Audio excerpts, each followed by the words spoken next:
Hi friends, പുതിയൊരു വീഡിയോയിലേക്ക് എല്ലാവർക്കും സ്വാഗതം.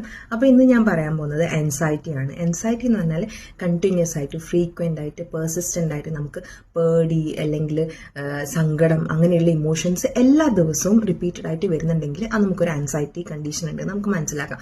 ആദ്യമായിട്ട് നമ്മൾ ഇങ്ങനെ ഒരു സിറ്റുവേഷൻ നമുക്ക് ഉണ്ടെങ്കിൽ നമ്മൾ ഇതിനെക്കുറിച്ചുള്ള ഒരു അറിവ് ഉണ്ടാക്കിയെടുക്കണം. ഇതാണ് ആൻസൈറ്റി. ഇത് വലിയ മാരക അസുഖമൊന്നുമല്ല, പക്ഷേ ഇത് ട്രീറ്റ് ചെയ്ത് കഴിഞ്ഞാൽ എനിക്ക് എൻ്റെ ലൈഫ് ഈസി ആയിട്ട് മുന്നോട്ട് കൊണ്ടുപോകാനുള്ളൊരു ബോധം നമ്മൾ ആദ്യം നമ്മളിൽ ഉണ്ടാക്കണം.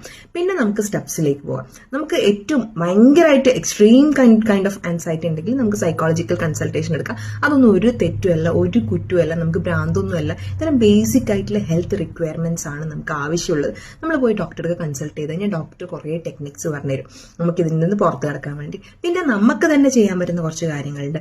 ഒന്നാമത്തെ എന്താ വെച്ചാൽ നമുക്ക് ഇഷ്ടമുള്ള പാട്ടുകളൊക്കെ കേൾക്കുക, നമ്മൾ സന്തോഷമാക്കി കീപ്പ് ചെയ്യുന്ന കാര്യങ്ങൾ നമ്മൾ ചെയ്യുക. പെയിന്റിങ് ചെയ്യുക, നമുക്ക് ഒരു ക്വാളിറ്റി ടൈം നമ്മൾ ഇങ്ങനത്തെ ഈ സ്ട്രെസ്സും ഇങ്ങനത്തെ ഇമോഷൻസിന് ഡീവിയേറ്റ് ചെയ്യാൻ വേണ്ടിയിട്ട് നമുക്ക് കുറേ കാര്യങ്ങൾ ചെയ്യുക. ബ്രീത്തിങ് എക്സസൈസ് പ്രാക്ടീസ് ചെയ്യുക, യോഗ പ്രാക്ടീസ് ചെയ്യുക, ഫിറ്റ്നസ്, ഓടാൻ, ജോഗിങ്ങിന് പോവുക, നടക്കാൻ പോവുക, വാക്കിങ്ങിന് പോവുക, അതുപോലെ തന്നെ പിന്നെ മെഡിറ്റേഷൻസ് പ്രാക്ടീസ് ചെയ്യുക. ഇങ്ങനെ മൈൻഡ്ഫുൾ ആയിട്ടുള്ള കാര്യങ്ങൾ നമ്മൾ ട്രൈ ചെയ്യുക. പിന്നെ അതുപോലെ തന്നെ നെഗറ്റിവിറ്റീനെ കുറച്ചൊന്ന് അവോയ്ഡ് ചെയ്യുക. അതിൽ പോയിട്ട് നമ്മൾ ഒലയാണ്ട് മാറി നിൽക്കുക, കോൺഷ്യസ് ആയിട്ട് എഫേർട്ട് ഇടുക. നമ്മൾ ഇമ്പ്രൂവ് ചെയ്യല്ലേ നമുക്ക് പ്രധാനം.